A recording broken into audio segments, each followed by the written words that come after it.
When you feel all alone in this world and there's nobody to count your tears, just remember no matter where you are, Allah knows. Allah knows. When you're carrying a monster load and you wonder how far you can go, with every step on that road that you take, Allah knows. Allah knows. No matter what inside or out, there's one thing of which there's no doubt. Allah knows. Allah knows. And whatever lies in the heavens and the heavens, every star in this whole universe, Allah knows. Allah knows. When you find that special someone, feel your whole life has barely begun, you can walk on the moon, shout it to everyone. Allah knows. Allah knows. When you gaze with love in your eyes, catch a glimpse of paradise, and you see your child take the first breath of life. A'udzu billahi minas syaithanir rajim. Bismillahirrahmanirrahim.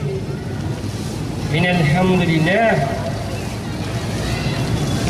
nahmaduhu wa nasta'inuhu wa na'udzu billahi min shururi anfusina wa min sayyiati a'malina. Man yahdihillahu fala mudilla lahu wa man yudlil fala hadiya lahu. Wa asyhadu an la ilaha illallah wahdahu la syarika lahu wa asyhadu anna Muhammadan abduhu wa rasuluh. Amma ba'd. Lahat ng papuri at pasasalamat ay tanging kay Allah subhanahu wa ta'ala lamang, ang Panginoon ng mga daigdig.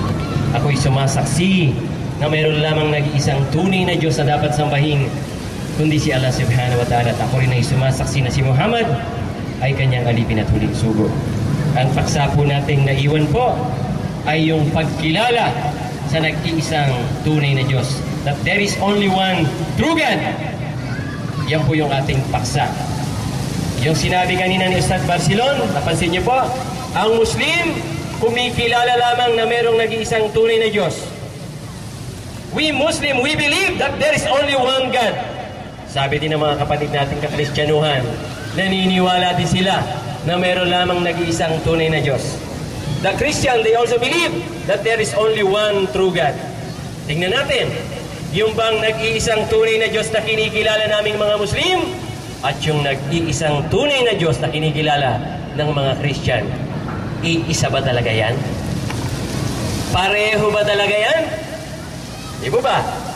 O, gagamit tayo ng aklat, yung aklat na binabanggit natin kanina na Ustad Barcelon. Ito yung aming Quran. This is the Holy Quran, the last and final testament. We Muslim believe that there are books that sent by Allah subhanahu wa ta'ala through mankind. Meron po tinatawag na Old Testament, meron din po tinatawag na New Testament. Di po ba yun yung nilalaman ng Bible? But meron kayong nakaligtaan na isa. Something is missing with the Christians. Ano yun? Yung Last Testament. And this is the Last Testament. Merong Old Testament sa Bible, merong New Testament, merong Last Testament, the Holy Quran. Nasa aming mga Muslim yun. Dito, sa Old Testament at New Testament lang kayo nag-focus, nakalimutan nyo yung Last and Final Testament of God. Sa banal na Quran nakasulat sa Suratul Ikhlas, chapter 112, verse 1 to 4, yung katangiang, apat na katangian ng Diyos na binabanggit ni Ustad Barcelon kanina. Ganito po ang pagkakasabi. Bismillahirrahmanirrahim. Kul huwallahu ahad, Allahus samad, lam yalid wa lam yulad, wa lam yakul lahu kufuwan ahad. Nakatingin sa akin yung nga rito sa dulo. Ano kaya yung sinasabi ng mamang gwapo doon? Salamat po. Tagalogin natin yung pinakamalapit na kahulugan nung binanggit natin. Ano po? Yung pinakamalapit na, the nearest meaning sa lingwaheng maunawaan natin. Sabi pong ganyan, sa ngalan ni Allah, ang pinakamahabagin, ang pinakamaawain. Ang unang katangian ng Diyos, sabi pong ganyan, sabihin mo na ang Diyos ay nag-iisa. Ito yung unang katangian binabanggit sa Quran. Ang Diyos ay iisa. Ang Diyos ay one, ahad. Yun po yung unang katangian ng Diyos. So kapag ang katangian ng Diyos na binabanggit ay nag-iisa, sa aming mga Muslim, pag sinabi pong nag-iisa, absolutely one. Yung po kayang absolutely one sa mga kapatid nating Kristiyano, totoo kayang absoluto o absolutely one? Sa mga symposium namin, lagi natin binabanggitan. Ano po? Ang Muslim, pag tinanong mo, sino yung nag-iisang tunay na Diyos? Ang Muslim, kahit na anong lingwahe niyan, kahit anong kulay niyan, kahit anong lahi yan. Pag tinanong mo, Pakistani yan, Indian yan, Amerikano yan, taga-Afrika yan, kahit anong lingwahe yan. Pag tinanong mo isang Muslim, sasabihin niya, si Allah. Si Allah, subhanahu wa ta'ala, yung nag-iisang tunay na Diyos. E tatanungin ko po yung isang Kristiyano dyan, sana malapit, ano po? Sino yung nag-iisang tunay na Diyos sa kinikilala ng mga kapatid nating Kristiyano? Sino? Pakisigaw lang po. Sino pa? Sino yung kinikilala niyong nag-iisang tunay na Diyos? Si Allah po ba? Pag sinabi niyong si Allah, hindi kayo Kristiyano. You are a Muslim. Sa dami po ng mga tinanong namin sa mga audience namin, ng mga nakalipas naming mga lectures, lagi nilang sinasabi, yung one and only true God nila, ang madalas nilang sinasabi, Jesus Christ. Subhanallah. Papa Jesus. Yun po yung madalas nilang sinasabi na nag-iisang Diyos, si Jesus Christ daw. Subhanallah, ya Rabbil Alamin. Hindi po katotohanan yun. Si Allah subhanahu wa ta'ala at si Jesus Christ magkaibang magkaiba. Sa una pa lamang na katangian ng Diyos, hindi po papasa yung tinatawag na Jesus Christ sa pagiging isa. Pero si Allah subhanahu wa ta'ala, tunay na nag-iisa. Si Allah nag-iisa, walang kasama. Pero pag tinanong mo si Jesus Christ, may kasama siya. May kasama siya. Pag tinanong mo yung mga kapatid nating mga Katoliko, tatlo sasabihin sa iyo eh. Yung nag-iisang Diyos sila, tatlo. God the Father, God the Son, God the Holy Spirit. And these three are one as God. Yung tatlo na yon, iisa bilang Diyos. Abay, teka, sandali. Ano yan? Parang kape na 3 in 1? May kape, may asukal, may gatas. Kapatid na Abdullah eh. Yes! Kasi po dito po sa aklat ng ating mga Napaos na si Ustad. Ganito po ang pagkakawika eh. Sinususugan po ng Biblia din ang sinabi ng Quran. Oh! Ang sabi ng Quran, ang Diyos ay Iisa. Nag-iisa. ito po ang sinasabi sa Lumang Tipan. Hoy, meron pala sa Lumang Tipan. Opo. Basa! Ganito po ang pagkakasabi tungkol po sa katangian na unang katangian ng Diyos. Basahin natin. Deuteronomo 6, talatang 4, ganito po ang pagkakawika. Dinggin mo, O Israel, ang Panginoon nating Diyos, ang Panginoong Diyos ay isa. Isa! Eh, sabi ng mga Christian, hindi, tatlo yan. Yan po ay Lumang Tipan. Ibig mo sabihin, meron pang iba, Ustad? Meron po, kasi po ang Biblia, sang-ayon po sa mga Kristiyano, naglalaman po ito ng Lumang Tipan at Bagong Tipan. Bagong Tipan. Binasa po natin kanina ang Lumang Tipan. Yes. Ito naman po ang Bagong Tipan mula sa Tipan na mismong salita ni Kristo. Meron po ba? Opo. Basa! Ganito po ang pagkakasabi at pagkakaliwat sa 1:17, talatang 1 hanggang 3. Uy, meron pala sa Biblia. Si Jesus po, kaharap niya ang maraming tao na kanyang inaaralan. Ito po ang pagkakaliwat ng Biblia. Habang si Jesus ay nagsasalita sa karamihan, siya ay tumingala sa langit. Uy, may nakita ko, buwan.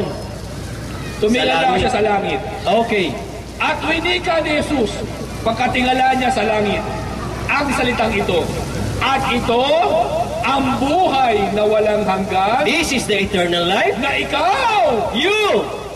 ay makilala nila na iisang Diyos na tunay. Allahu Akbar, Ya Rabbil Alamin. Kapatid Abdullah, sa aksyon pa lamang po ni Kristo, nung kaharap niya ang mga tao, siya ay tumingala sa langit at itinuro niya ang sakalagitan. Ayan, kalakitan po yan. Tumingala kayo. Na ang sabi niya, ito ang buhay na walang hanggan. Na ikaw, meron po siyang pinopoint, ina-address, tinutungkol. Ikaw! Na ikaw ay makilala nila na iisang Diyos na tunay. Si Yesu Cristo po, meron siyang ipinakilala. Si Jesus Christ ang nagsasalita niya. Opo. Hindi niya itinuro yung sarili niya. Hindi niya ba sinabi na? Hindi po ganun. Hindi po ako. Hindi. Siguradong hindi ako Sigurado yan. Okay. So meron pong ipinakilala si Kristo na nandun sa kalangitan. Ikaw! Sabi niya na ikaw Yung ay nasa makilala langit. nila na iisang Diyos na tunay. Alhamdulillah. Salamat, Ya Ustad. So meron pala sa Quran na nag-iisa yung Diyos. Meron din sa Lumang Tipan, Deuteronomy chapter 6 verse 4. Meron din sa Bagong Tipan, ano po, binabanggit sa Juan 17, 1 hanggang 3, na ang Diyos ay iisa. So magkasusog pala yan. Nagsasang-ayunan ang Bagong Tipan, ang Lumang Tipan, at ang Huling Tipan na there is only one God. So, wala na pong pupuntahan yung tinatawag na tatlo yan na naging isa.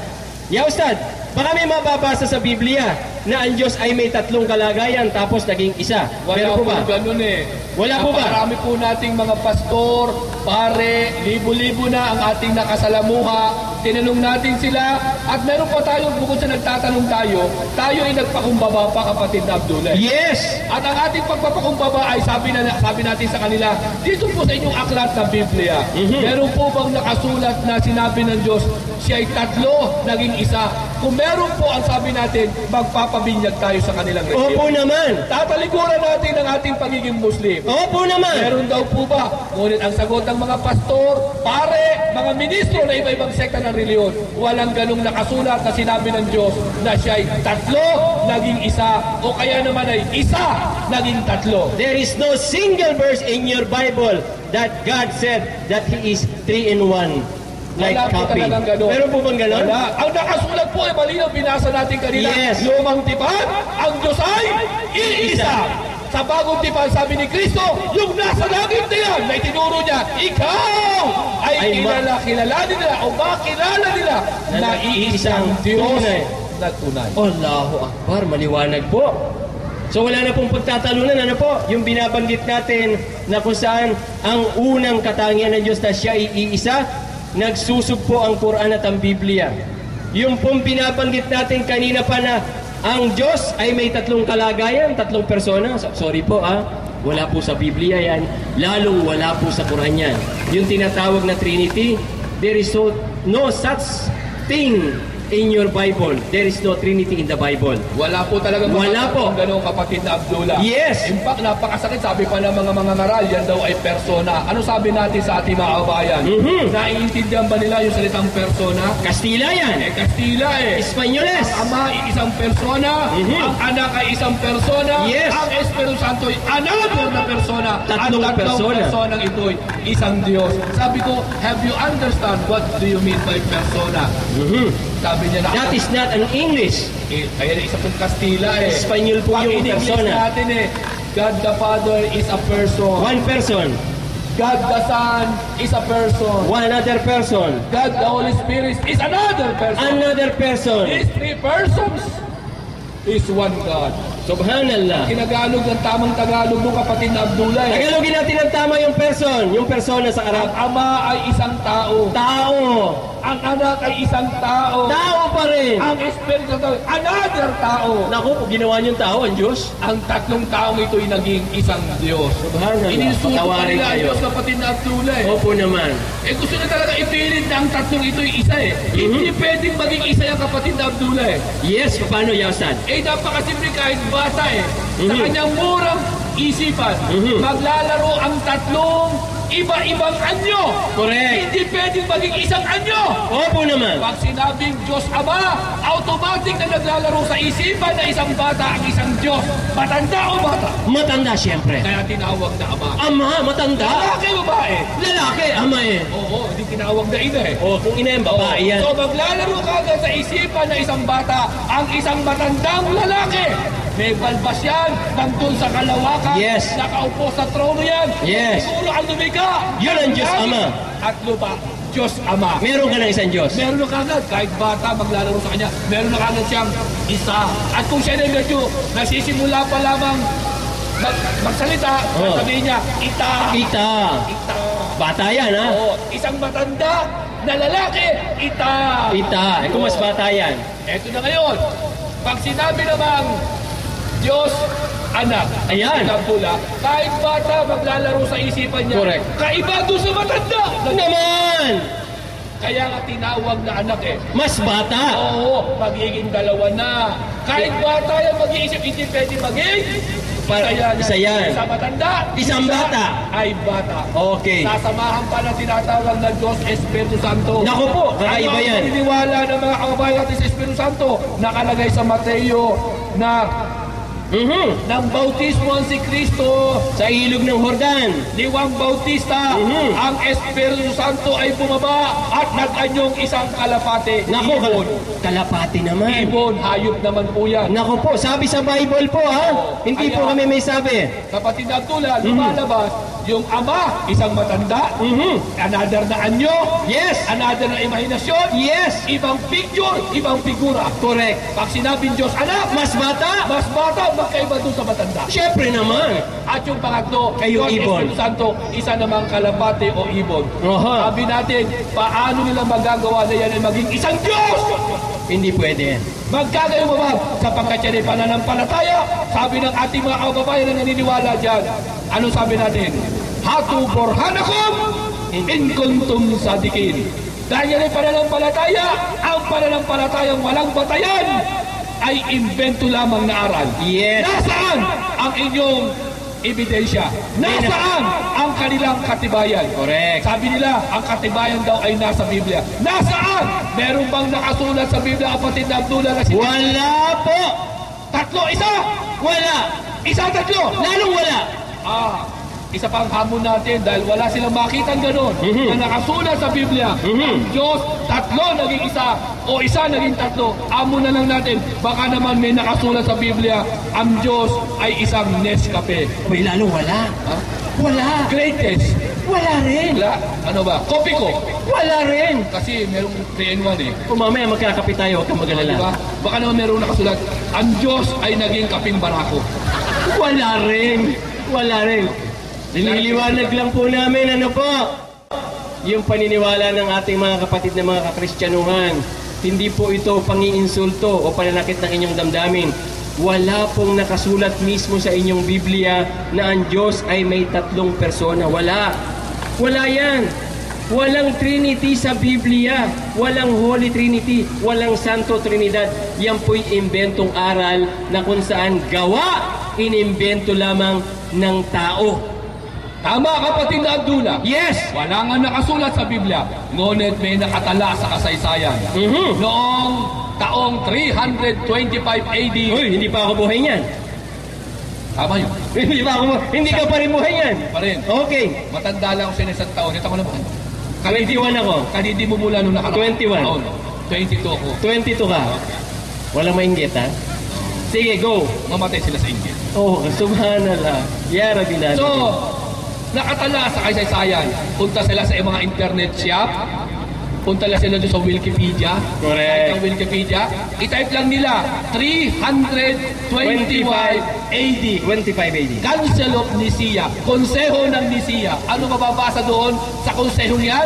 Yung mga arsobispo na iba-ibang mga bansa nagsama-sama para bumoto at pagdebatihan hanggang sa iboto nila ang paniniwala na merong Diyos Ama, may Diyos Anak at Diyos Espiritu Santo. Pinagbotohan po yung ganyan doktrina. Kapatid na Abdullah, ay pala invento talaga. Invento? Dinaan pa sa butuhan. Dinaan sa butuhan. Kita mo, ang paniniwala pala sa Diyos ay pwede pala invento ito. Opo naman. Na kahit ang wala sa mismong revelasyon ng Biblia, nagagawa pala ng tao na manloko ng kanyang kapwa-tao. Subhanallah. Kaya malinaw, may ebidensya sila, ngunit ang ebidensya nila nagpapatunay na ang paniniwala sa 3-in-1 na parang kape ay imbento ng tao. Hindi po kami may sabi niyan. Basahin niyo po yung mga katikismo, mga books of the Catechism of the Roman Catholics. Yung Holy Trinity, hindi po biblical. Pag sinabi pong hindi biblical, hindi nakasulat sa Biblia. Wala sa Biblia. Therefore, kung hindi nakasulat sa Biblia yan, hindi po yan aral na galing sa Diyos. And at the same time, hindi po yan aral na galing sa turo ng sino mang propeta. Yan po, ayon sa katekismo ng mga Katoliko, yan po galing sa tinatawag na Athanasian Creed. Athanasian Creed. Ano po yung Athanasian Creed? Yun po yung binuong batas nung panahon ng 325 AD sa Konseyo ng Nicea. Binuong batas na pinagbotohan, nanalo po. Parang walang pinagkaiba sa konseho natin. Pag gumagawa ng batas, isinusulong yung isang uri ng batas, pinagbobotohan. Di po ba? Ganyan po yung doktrina ng Trinidad o ng Holy Trinity. Pinagbotohan. Pag pinagbotohan ng mga tao, isa lang po ibig sabihin yan. Yan po'y imbento o gawang aral lamang ng tao na kung saan hindi aral na mula sa Diyos, hindi aral na daladala ng lahat ng mga propeta. Lalong-lalo na aral na daladala ni Jesucristo, sumakanya naman kapayapaan. Imbento po yan. So, dumako po tayo sa tinatawag na pangalawang katangian ng Diyos. Ang pangalawang katangian po ng Diyos, sabi po, Allahus Samad. Pag sinabi pong Allahus Samad, ang Diyos ay self-sufficient. Siya po ay walang pangangailangan. Yan po ang pangalawang katangian ng Diyos. Kapag ang Diyos yung kinikilala, walang pangangailangan, tunay. Nakilala niyo ang tunay na Diyos na nag-iisa. Pero, pag ang Diyos yung kinikilala, may pangangailangan. Nung mapagod, nagpahinga. Nung magutom, kumain. Nung mauhaw, uminom. Nung inantok, natulog. Abay, may pangangailangan yan. Hindi Diyos yan. Hindi Diyos yan. Dahil ang tunay na Diyos, pangalawang katangian niya, walang pangangailangan. Yan po ang katangian ng Diyos. Wala siyang pangangailangan. Pero si Jesus Christ, inuulit ko po, si Jesus Christ ayon sa Biblia, ayon sa Quran. Nung magutom, kumain. Lakas kumain. Nung mauhaw, uminom, pinainom. Diyos ba yan? Diyos ba yan? Nung mapagod, umakyat sa bundok, nagpahinga. Di po ba? Eh doon sa bangka nga, natutulog eh. Pag natutulog yan, nangangailangan ng tulog yan. Hindi po Diyos yan. Common sense dictate, hindi Diyos yan. Dahil ang tunay na nag-iisang Diyos, walang anumang pangangailangan. Ngunit masakit, kapatid na Abdullah eh. Yes. Nakausap natin ng maraming pare, maraming pastor, maraming mga ministro. Nakakabigla ang aral nila eh. At nakakapangilabot sapagkat matinding pang-insulto ang ginawa nila sa Diyos. Talaga? Yes. At sa kanila isinesermon pa sa kanilang mga simbahan, sa kanilang mga pagsamba, sa kanilang mga ikangay fellowship.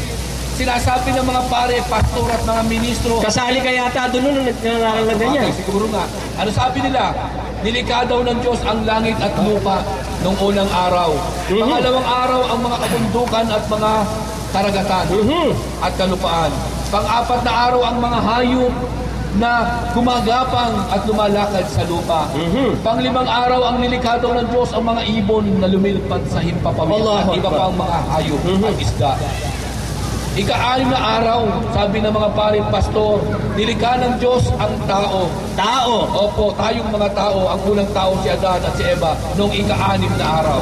Ito po ang nakakapangilabot inaaral ng ating mga kababayang mga pare, pastor at mga ministro. Bakit nakakakilabot siya, Asad? Kanilang ininsulto ang Diyos dahil sabi nila, noong ikapitong araw daw, ang Diyos ay namahinga. Ha? Nagpahinga. Nakakapangilabot, kapatid. Pinagpahinga ang Diyos? Yes. Nangailangan magpahinga ang Diyos? Nga, nakakatakot Bakit? Napagod ba yan? Lumalabas ang Diyos, may kahinaan. Kung napagod ang Diyos, Tiyakan. Dahil bakit magpapahinga ang Diyos? Pag ang Diyos nagpapahinga, ibig sabihin yan, may limitasyon ang kanyang kakayahan. may kahinaan. May kahinaan. At kapag may kahinaan, katulad ng tao, darating ang panahon, bili mo, yung ikaw lamang ay mag-construction sa isang kumpanya. Mag-overtime ka, kapatid. Construction yan na maliit na building o kaya bahay. Ayun, pagod ka dyan. Hours, ha? Pagod ka dyan. Overpatig ka. Paano kung i-construct mismo ang kalawakang yan? Ang mundo mismo. Ang lawak niyan. Paglikha ng mga bituin. Oh, at grabe. kabuan. Ang paglikha ng lahat ng mga bagay na ito, Ay mapapagod nga ang Diyos. sigurado, ma-overfatigue. Kung may kahinaan na, di overfatigue. Pag na-overfatigue ang Diyos, delikado. Baka ma-hospital yan. Nako! Kaya sana kung St. Luke. St. Luke's. Ay maganda yan. Okay. Paano kung sa PGS, pipila pa yan? Nako, kung walang Pambayad. walang PhilHealth. Wala pang pili. Naku, yari. Kawawa, bayayari ang Diyos. Kung ang Diyos ay may kahinaan. Kung siya'y may kahinaan at nagpapahinga. Kawawan Diyos naman yan. No? Napakalaking insulto yan, kapatid eh. Oo naman. Kasi sabihin mo ay nagpahinga. Bakit? Hindi lamang insulto yan sa mga taong nagsasabi nito eh. Kundi lalong higit na insulto sa kanila. Kanila, sa inyo mismo. Wala na ang Diyos ay nagpahinga nung itong araw. Allahu Sa anong Akbar. paraan? Yes. Dahil kung ang Diyos ay nagpapahinga, kapatid, sila yung mas delikado eh. Baka dumating yung panahon na kakailanganin na nila ang Oo nga naman. Tatawag na yun sila sa Diyos. At sa pagtawag nila ang Diyos nagpapahinga, tutugon kaya ang Diyos? Kutusan sila niyan. Oh, kita mong nagpapahinga ako, tawag ka ng tawag. Yun ang sasabihin ng Diyos. Kita mo nagpapahinga ako, tawag ka ng tawag. Mamaya na yan. Ito po ang sabi ng Biblia, kapatid eh. Kontra doon sa sinasabi ng mga pastor at mga paring yan eh. Meron ba, Yasa? Opo eh. Ganito po ang sabi ng Biblia mismo eh. Baka Allah. hindi nila narinig eh. Kaya hindi nila nalaman. Ating ipapaalam! Ating ipaparinig. Ating yan sasabihin sa kanila ang katotohanan. Basa. Ganito po ang pagkakasabi kapatid na Abdullah. Yes. Sa Isaiah, pwede nyo po kung pakitake down nyo nila sa mga Kristiyano. Ilista niyo po yung mga talata. pastor, mga pare, mga ministro, pakitake down nyo. Ilista niyo po. Baka naman hindi nyo nabasa ang bagay na ito. Ha? At baka dumating ka pa, may pagkasa pa naman at may buhay, pwede magbalik loob sa tunay na Diyos. Opo no. Kung At wala, kumilala sa Diyos na hindi napapagod. hindi nagpapahinga. Ito po ang sabi kapatid na. Kung wala kayong ballpen, kahit lipstick, pwedeng pasulat. At walang lipstick, pwedeng eyebrow. O pwedeng uling. O, uling. Okay. Yeah, okay naman. Sige, basa. Basa. Ito po ang pagkakasabi. Ito po ang sabi, Isaiah 40, talatang 28. Okay. Hindi mo baga nalaman? Ang ganda eh, nagtatanong eh. Hindi mo ba nalaman? Hindi mo baga narinig? Uy, wala ka bang tutuloy? Kailangan linisin pa nila siguro. Yes. Para nila maintindihan. Yes. Ituloy mo, Shasta. Ang walang hanggang Diyos, Grabe, walang hanggan. ang Panginoon, na siyang may likha ng sangkalangitan at sangkalupaan, Allahu Akbar. hindi nanlalata o napapagod man. Grabe. Ang ganda-ganda ng sinasabi. Hindi nanlalata o napapagod man. Yan ang tunay na Diyos. Hindi nanlalata, hindi napapagod. Kaya sa totoo lang, yung binabanggit nila, naaral na ko saan, nung ikapitong araw ang Diyos ay nagpahinga, sa inyong Diyos na lang yan. Ayaw natin ang Diyos na ganyan, kapatid Abdullah. Na nagpapahinga, Dahil baka dumating ka, kailanganin natin ang Diyos. isnabin tayo. Impact naman talaga, kailangan natin sa lahat ng oras. Opo naman. Baka sa sobrang pangangailangan natin, kung siya'y nagpapahinga, baka hindi tayo tugunin, batukan pa tayo. Opo naman. Sa ganang aming mga Muslim, kinikilala namin na ang Diyos ang isa sa katangian niya. Pangalawang katangian niya, na ang Diyos ay walang pangangailangan. Ulitin Hindi natin. na kailangan magpahinga, kapatid Abdullah. Wala siyang pangangailangan. Siyempre naman. Alhamdulillah. Yan ang tulad. Sabi ng mga paring pastor nung ikapitong araw matapos din kain ito, sa loob ng ayon na araw ang kalangitan at ang kalupaan, pati ang tao, tayo mga bundok. Lahat. Ang Diyos ay nagpahinga. Hindi ganyan ang sinabi ng Quran eh. Allahu Hindi ganyan ang sinabi ng tunay na Diyos. Allahu Ito ang sinabi ng tunay na Diyos sa chapter 50 verse 30 ng Quran. Quran naman. Ito po ang sabi sa Quran. Bismillahirrahmanirrahim. Laqad khalaqna as-samawati wal ard wa ma bainahuma fi sittati ayamin. Wa masana bil lugub. Iliwan natin sa mas madaling maunawaan. Naintindihan niyo po ba? Ito ang sabi ng tunay na Diyos Liwat natin. Opo. sa wikang Tagalog. Sabi ng tunay na Diyos, nilikha ko ang kalawakan, ang planeta, ang sandaigdigan, ang bundok, karagatan, halaman, hayop, tao, sa loob ng 6 na araw. 6 days. Ni katiting na pagod, hindi ko nadama. Nadama. Allahu Akbar. Iyan ang tunay na Diyos! Walang kapaguran. Walang pangangailangan. Nakita niyo po? Sa Quran, maging sa Biblia, sila po'y parehong nagsasabing ang Diyos ay walang pagkapagod. So hindi po katotohanan yung binabanggit ng ibang mga Pananampalataya na ang Diyos noong ikapitong araw ay nagpahinga. Sa totoo lang po, ano po? Sa totoo lang, yung mga bagong bersyon ng Biblia ngayon, binago na yun eh. Kasi natanto nila, na-realize nila yung maling-mali na iugnay sa Diyos na siya ay kailangan magpahinga.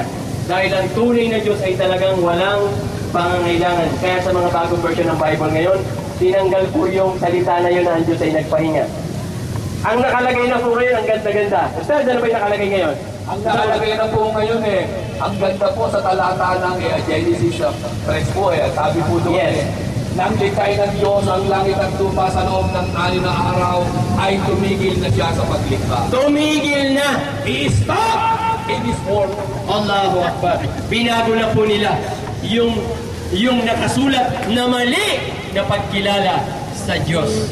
So, sa ganang amin, ang tunay na Diyos, walang pangangailangan. Kung ang Diyos yung kinikilala, tunay na walang pangangailangan, nakilala nyo ang nag-iisang tunay na Diyos. Subalit, kung ang Diyos yung kinikilala hanggang sa ngayon, may pangangailangan. Ulitin natin, nung magutom kumain, nung manguhaw uminom, ano pa? Nung mapagod, nagpahinga, nung inantok na tulog, hindi po Diyos yan. Hindi yan ang tunay na Diyos. Hindi nyo nakilala ang tunay na Diyos. Dahil ang tunay na Diyos, walang anumang pangangailangan. Si Jesus Christ, ang daming kailangan ng panahon niya. Sa totoo lang, may talata sa Biblia, hindi ko makalimutan eh. Sa totoo lang, bilang tao, take note ha, bilang tao, si Jesus Christ kailangang tuliin. Tinuli si Jesus Christ. According to the Bible, Jesus Christ was circumcised. Tinuli siya. Bakit kailangan tuliin? Isa sa pangangailangan po ng tao, kailangan siyang tuliin eh. Kaya ako nagpatuli ako bilang tao eh. Huwag yun lang po hanapin yung ebidensya, nakakahiya. Ano po? Ako nagpatuli bilang tao, kailangan kong gawin yun. Si Ustad nagpatuli, kailangan yun bilang tao. Sigurado ako, kayo mga tuli din. Kailangan natin yun. Si Jesus Christ nagpatulo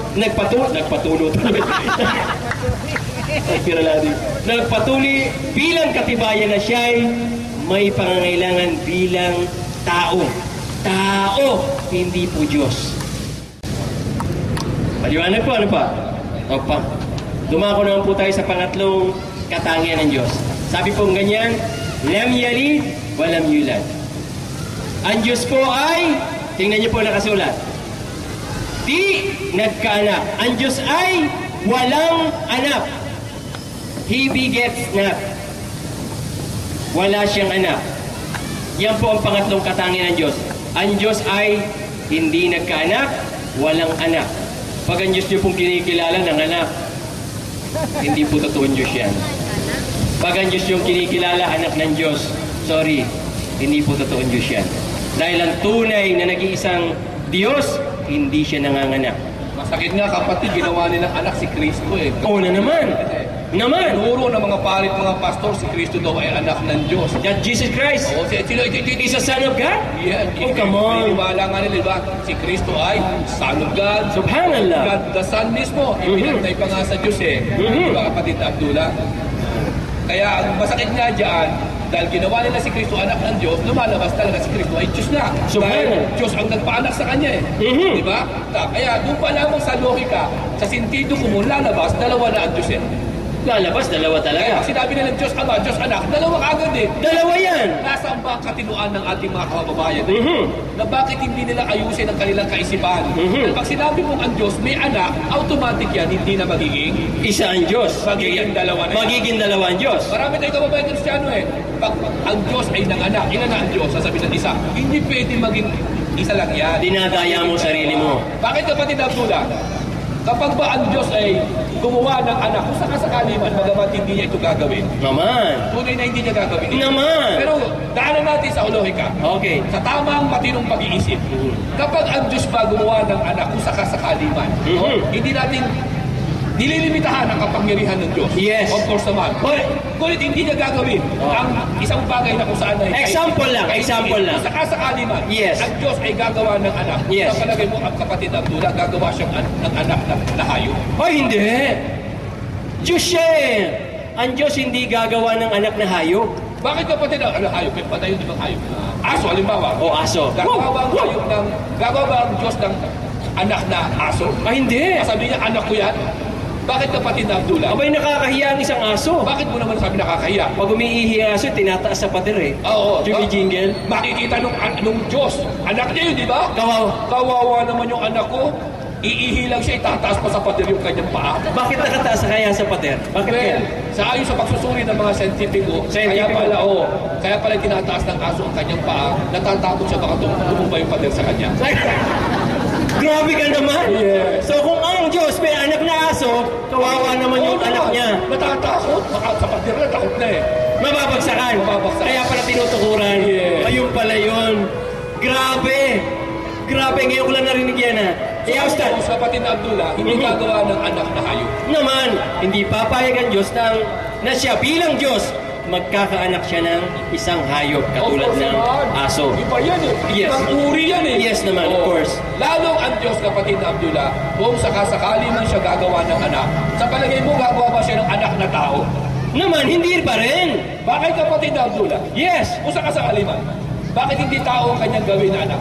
Ay, napakahirap. Dahil ang tao, kanina pa natin pinag-usap, ang tao maraming pangangailangan. Halimbawa, Sample, halimbawa, nagutom. pag nagutom yan, kakain niya. Oo. Maday-digest yung pagkain niya. O saan lalabas yan? Pagka lumabas na yan, tatakbo sa CR. Ayun. O si Dad, kung ang nakain niya, halimbawa, bayabas. Saging. Saging, pampatigas ng dumi yan. Naku, grabe, titibihin yan. Pupunta sa CR yan. Naku, ang grabe. magiging dumi niya, kasi lalaki ng mikropono na ito. Masintabi po sa mga kumakain. Masintabi po, di iiri yan. Hindi, makikita niyo yung anak niya, napakahirap ng pagdurusa sa Paano? Kawawa namang anak niyo yung Diyos yan, nakairi. Sasabihin, anak ko kawawa naman. Bakit ba ako gumawa ng anak na tao? Kung gagawa ng anak na tao ang Diyos, Pero siyempre dahil siya Diyos, ano gagawin niyang anak, kapatid natin? ang gagawin ng Diyos kung siya'y manganganak, katulad niyang Diyos din. Of course naman. At pag nangyari yan, na ang Diyos nagkaanak ng kapareho ng Diyos, magiging dalawa ang Diyos sa ayaw niyo sa gusto. Magiging dalawa yan. At tatawagin siya ng anak niya na ama. Kaya nagkaroon tuloy ng Diyos anak. At Yes. yung anak niya, tatawagin talaga na Diyos. Anak? Kaya kapatid na Abdullah, yung bang Diyos anak ay naging Diyos na rin yun. Katulad Yes. sa kapangyarihan ng Diyos din. Yes. Katulad doon sa ama niya. Halimbawa, yes. At hindi rin ba papangarapin ng ama na anak niya ay magkaroon din ng sarili niya? Ay, papangarapin yan. Kaya magkakaroon ng Diyos Apo. So, yung Diyos ama ngayon, mawawala ng titulo niya. Hindi na Diyos Ama. Ano na? Diyos Lolo. Yun. Grabe. Yung apo, papangarapin, Diyos din yun eh. Lahi ng Diyos eh. Naku. Gusto rin magkaanak doon. Ano mangyayari kapatid Abdul? Diyos Apo sa tuhod. Eh, paano kung yung Diyos apo sa doon, pangarapin din? Naku, patay ka. Diyos Apo sa talampakan.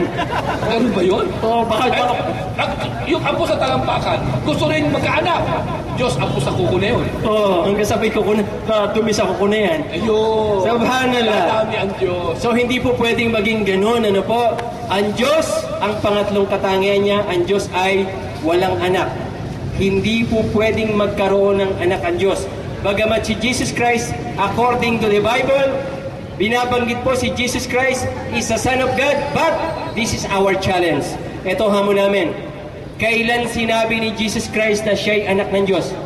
Where in the Bible that Jesus Christ said that He is a Son of God? Where? Saan po makikita na sinabi ni Jesus Christ na siya'y anak ng Diyos? Wala po. There is no single verse in the Bible that Jesus Christ said that He is a Son of God. No single verse in your Bible. Kung meron sana kapatid Yes. Abdullah, tayong mga Muslim, ang kauna-unahang kikilala kay Kristo bilang anak ng Diyos. Naman, opo naman. Inamon nga natin na napakaraming palit mga pastor eh. Isang talata lang, tatalikod tayo sa pagiging Muslim. Na sinabi ni Kristo, ako'y anak ng Diyos. Eh wala kapatid eh. No, lilinawin namin, ano po? Dapat po, ang nagkiklaim, ang nag-aangkin, ang nagsasalita, si Jesus Christ mismo. Hindi si Pablo, hindi si Mateo, hindi si Lucas. Si Jesus Christ mismo ang nagsasabing, ako'y anak ng Diyos. Bagamat maraming talata po sa Biblia na sinasabi, si Jesus Christ, anak ng Diyos. Isa man po doon, hindi siya ang nagsabi. Isa man po doon, hindi niya inangkin na siya ang nagsabi. Bagkos Ustad, ang tawag niya sa sarili niya, according to the Bible, 86 times. Anak ako ni Maria. Anak siya ng tao. I am a son of man. 86 times in your Bible in the New Testament. Jesus claimed that He is a Son of Man. There is no single verse in the Bible that Jesus said that He is a Son of God. Kailanman hindi siya nag-claim ng kahit anong klaseng divinity, kapatid Abdullah. Yes, of course. So yun po ang maliwanag. Pakitaan niyo po kami ng ebidensya. Kami pong mga Muslim maniniwala eh. Pakitaan niyo kami ng ebidensya na sinabi ni Jesus Christ na siya ay anak ng Diyos. Maniniwala kami. Magkagay po mga kapatid na Yes. Abdullah. Gusto natin tanungin ang mga kapatid nating Katoliko. Diba nasa harapan na rin tayo ng simbahan ng Katoliko. Simbahan nga pala yan. Ito hindi pananakit sa ating mga kapatid na Opo. kapisaduhan. Paglilinaw lamang po. Paglilinaw lamang. Yes. Dahil kinilala na rin lang naman nila si Kristo bilang Diyos. At the same time, ipinantay nila sa Diyos. Bagamat walang ganoong inaral si Kristo. Yes. Ang sabi ni Kristo, ako'y sugo ng Diyos. Ako'y propeta ng Diyos. Ako'y tao. Ako'y may laman, may buto. Ako'y nagugutom. Ako'y kumakain. Yes. Ako'y dumudumi. Yes! No? Magkagayon pa ba? Gusto natin itanong sa ating mga kaubayang Kristiyano, lalo sa mga Katoliko na naniniwala sa ganitong pananampalataya. Gusto natin itanong sa kanila, sinong Kristo ba ang kanilang kinilala? Uy, may iba pa bang Kristo? Nagulat nga po ako eh. Meron Hindi pa? na ako makapaniwala na dalawa pa pala ang Kristo ng Katoliko. There are two kinds of Christ. Oo eh. Kaya kung may Katoliko po dito, pwede natin tanongin eh, sinong Kristo ang kinikilala niya? Yes. May dala po ako ditong dalawang Kristo eh. Nako po! Ito kapatid na Abdullah, tulungan mo ako bubuklat ito. Ito kaya yung Kristong kinikilala ng ating mga kapatid na Kristiyano, na Katoliko, ito. Nako! Ang gwapo niyan. Ano ng camera? Yan. Oh, yan. Ito kaya, Tisoy ah. sasabihin ng mga Kristiyano, ito pong Kristong ito ay White Nazarene. Ito po ay White. Ito po ay kinunan ko sa mismong Baclaran Church. Ito po yung kanilang santo na Kristo sa Baclaran. Tanong natin sa mga Kristiyanong Pag sinabing white to start, tisoy ito, maputi. Tisoy. Oh, white. Kasi kulay ko yan. Kasing kulay mo. Amen. Okay, okay. Oh, okay. Walang kontra. Sige, okay. Pagbigyan natin. Yan. Ano po, ano? Ito kaya. White. Tanong natin sa mga Kristiyanong Katoliko. Ito ba yung Kristong kinikilala nyo? Yung po ang gusto nating malaman. Pag sinagot nilang oo, Okay. ganun, Okay. so ito pala, peke. O may isa pa? Opo. Nasaan yung isa? Ito naman po. Kasi magkaiba sila na itsura eh. Ito namang isa, kinunan ko sa Quiapo. Quiapo! Noong pagka-November, January 9 po. Aha! Ayan. Ano yan? Uy! Nazarene. Jesus Christ din po eh. Oh. Ang itim! Opo naman eh. Matuling yan. Kaya nga po gusto Black malaman. Nazarene. Kung ito po, edi peke yung puti. Kung yung puti naman, peke ito. Ano Opo. ba talaga ang totoong Kristo? Nagtatanong lang po kami. Nagtatanong lang. Alin po ang totoo, Kristo? Yung puti o yung itim? Yung tisoy o yung negro? Ewan ko kung paano namin kayo may papaliwanag sa inyo ang isang ganap na katotohanan na hindi namin malaman saan pag-iisip meron ang inyong pong katinuan. Huwag kayong masaktan sa aming sinasabi. Alin ba talaga ang Kristong pananiniwalaan ninyo? Yung itim o yung puti? Yung tisoy o yung negro? Pili na. Okay po.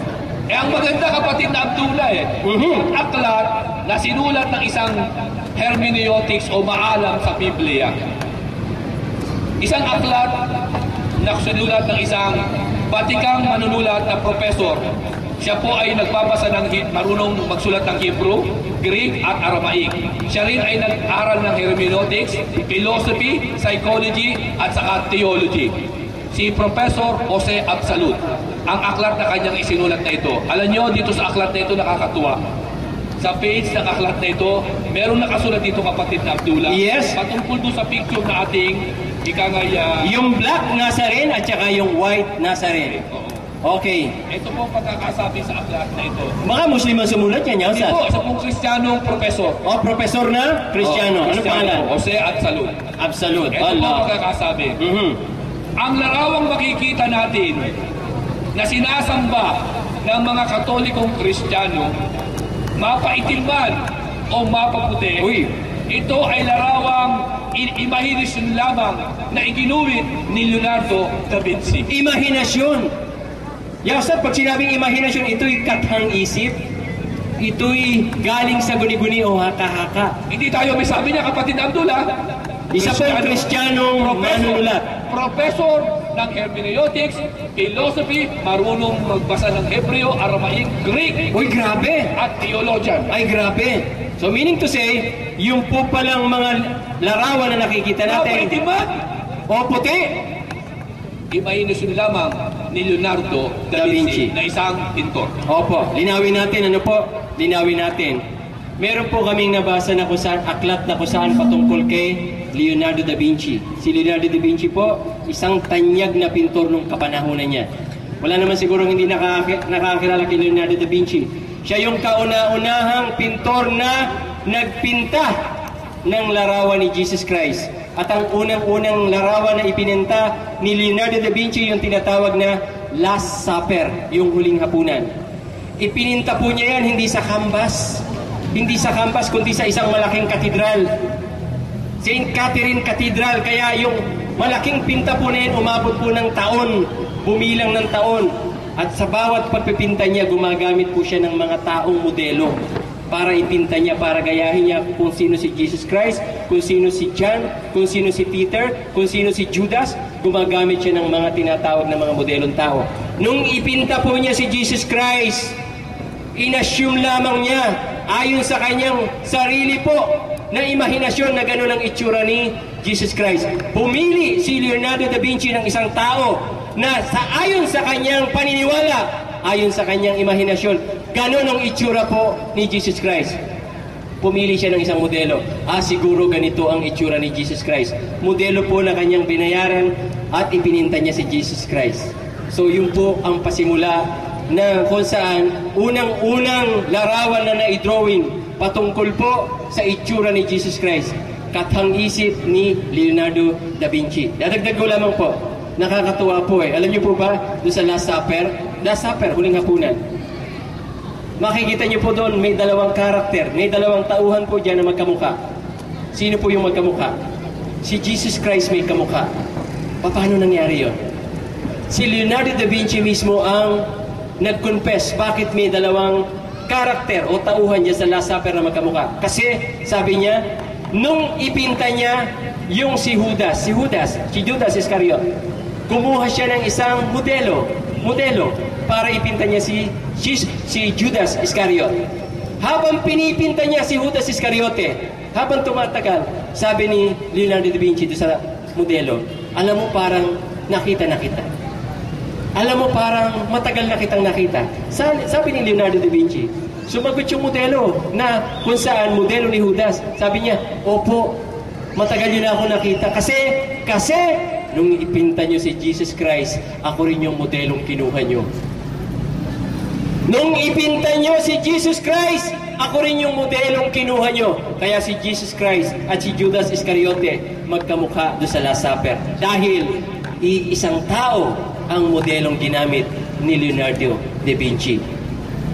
Yun po ang patotoo. Kaya yung pong itsurang pinakita po ni Ustad, yung Black Nazarene at yung White Nazarene, likha lamang mula sa imahinasyon, mula sa modelong kinuha na pinagdrawingan ni Leonardo da Vinci. Nung araw kasi walang camera, wala namang nagpipicture. Kaya walang nakitang original na itsura o larawan ni Jesus Christ. Yan po yung katotohanan na ibinabahagi lamang namin sa inyo.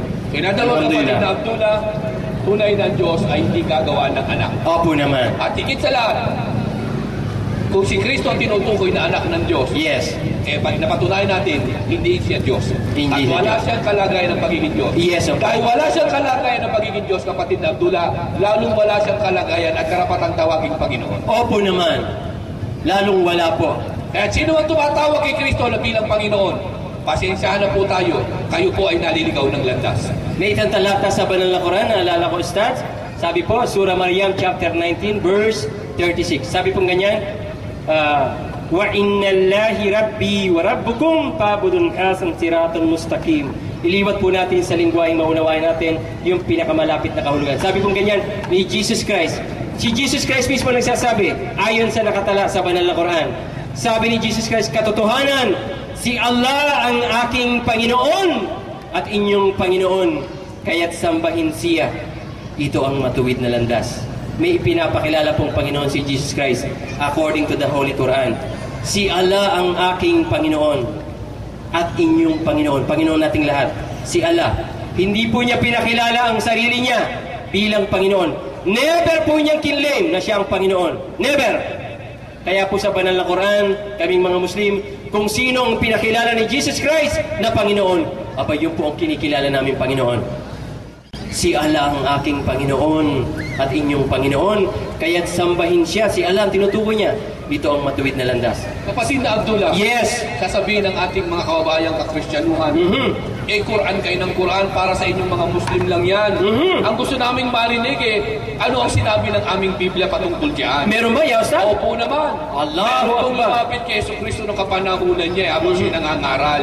Nilapitan po siya ng isang pariseo at saka ng isang iskriba na maalam sa kautusan. Tinanong si Kristo, ang tanong sa kanya ay isang matalinhaga at paradoxical na katanungan. Na tinatanong, Guro, tinawag siyang Guro, Guro, sino po ba ang Panginoon? Allahu Kung si Akbar. Kristo po ang Panginoon, kapatid na Abdullah, hindi siya maghihinahin na sabihin, ako. Ako. Kung siya ang Panginoon. Oo, pero hindi po ganoon ang sagot ni Kristo. Ano po ang sagot niya, Yasat? Ito po ang sagot niya sa Marcos 12, talatang 29. Basa, Yasat. At sumagot si Jesus sa Bible yan, ha? Opo naman. Itong Bible po ito, may imprimatur pa ni Jaime Cardinal Hoy, Sin. pang-Katoliko. Opo. Ito po ang sagot ni Jesus. Pakinggan mo, kayong mga leader ng Israel. Ang Panginoon na ating Diyos, sinama yung sarili niya sa kausap niya. Ang Panginoon na ating Diyos, siya lamang ang Panginoon. The Lord, our God, is one Lord. Maliwanag po. Mark chapter 12, verse 29. At ang Panginoon, kapatid na Abdullah, mismo nagpakilala sa kanyang sarili. Yes? Sasabihin ng mga Kristiyano, kaya hindi nagpakilala si Kristo bilang Panginoon kasi i-humble himself. No! He's God! He should be known as God. Correct. And it must. Dapat ipakilala niya na siya ang Panginoon, kapatid na Abdullah. Yes, importante pong magpakilala ang tunay na Diyos. At inamon tayo ng mga Kristiyano, bakit ang Diyos ba nagpapakilala na siya ang Panginoon? Naman! Ito nasa Biblia nila Basa Babasahin Yasa. natin. Ito po ang pagkakasabi ng kailang Biblia. Meron palang nakalagay, meron palang mababasa. Ay, Na siya ang Panginoon mismo. Ito po ang pagkakasabi at ating basahin ng napakalinaw. Isaiah 45, talatang 18. pakitala po. Pakisulat. Sapagkat ganito ang sabi ng Panginoon, na lumikha ng langit at ng lupa, na siyang Diyos, na siyang nag-anyo sa lupa at gumawa niyaon, at kanyang itinatag, at hindi niya nilikha na sira, na kanyang inanyuhan upang maging tirahan. Ako ang Panginoon at wala nang iba. Allahu Ang Akbar! Panginoon mismo, kapatid na Abdullah, nagpapakilala. Sabi niya, siya raw yung lumikha ng langit at lupa. Kaya nga tanong natin sa mga Kristiyano sabi niyo si Kristo Diyos, ang Panginoon ninyo. Yes. Ang tanong natin sinabi ba ni Jesus siya ang lumikha ng langit at lupa? Walang ganun. Wala Wala. Kaya nga nakapagtataka ang ating mga kababayan bakit nila kinilala si Kristo na Panginoon? Samantalang hindi naman pala siya ang lumikha ng langit at lupa. At hindi niya kailanman sinabing siya ang Panginoon. Binanggit po doon Isaiah chapter 45 verse 18. Ako ang Panginoon, sabi ng Diyos na lumikha ng langit at lupa. Ako ang Panginoon at wala nang iba. I am the Lord and there is no other. Maliwanag po yun Pag sinabi pong there is no other, wala nang iba, wala nang ibang Panginoon na dapat kilalanin tayong mga tao. Kapag kinilala mo pa rin na bukod sa nag-iisang tunay na Diyos, na siyang Panginoon na lumikha ng mga langit at lupa, pag kinilala mo pa rin po si Jesus Christ bilang Panginoon mo rin, dinadagdagan mo, ginagawa mong dalawa ang Panginoon. Lumalabag na po yan sa katuruan mismo na binanggit ni Jesus Christ. Sabi niya, the Lord our God is one Lord. Ang Panginoon na ating Diyos, hindi niya sinabing inyong Diyos. Our Lord, ating Diyos, kasali siyang tatawag na Panginoon at Diyos doon. Mark chapter 12 verse 29. So maliwanag po, ayon sa talata sa Biblia, sa Tagalog, sa Old Testament at sa New Testament, lalo na sa Quran, na there is only one Lord. Meron lamang iisang Panginoon. Hindi kailanman kinli ni Jesus Christ yan.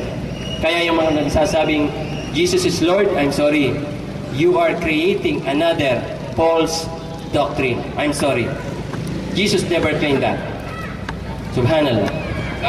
And the lastly, yung pinakahuling katangian ng Diyos, pang-apat na katangian ng Diyos, sabi po, walam yakullahu kufuwan ahad.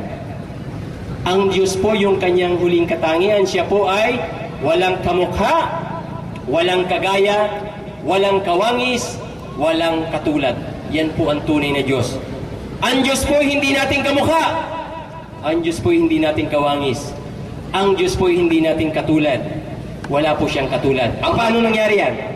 Ang gangga ng pagkakasabi sa Biblia patungkol sa ikaapat na katangian ng Diyos, kapatid. Meron pa rin po, Yastads? Opo eh. Hindi ko nga rin po alam kung bakit nagkaganon na kagaang-gaang na nga na sinasabi ng Biblia, bakit hindi pa maintindihan ng ating mga kababayan. Ganito po ang pagkakasabi sa Isaiah 46, talatang 9. Inyong alalahanin ang mga dating bagay ng una, sapagkat ako'y Diyos at walang iba liban sa akin. Ako'y Diyos at walang gaya ko. Walang gaya niya. Ibig sabihin, kapatid Abdullah, hindi siya sakop ng kanyang mga nilikha. Hindi siya lalaki, hindi siya babae. Lalong hindi siya bakla. Ay! At lalong hindi siya tungkol. Ay! Okay. Ay, hindi pala. Ay! Yan.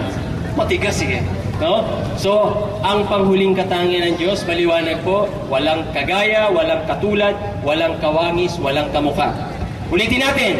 Kapag ang Diyos niyong kinikilala, walang kagaya, walang katulad, walang kawangis, walang kamukha, nakilala niyo ang isa pang katangian ng Diyos. Subalit, pag ang Diyos niyo pong kinikilala, may kagaya, may katulad, may kamukha. Ano po? Katulad ko. Katulad ko ang Diyos niyo. Ang Diyos niyo kinikilala, may mata kagaya ko. May ilong kagaya ko. May dalawang kamay na kagaya ko. May mga paa. Meron siya nung kagaya ko doon sa baba. Hindi po Diyos yan. Kagaya ko yan! Tao yan.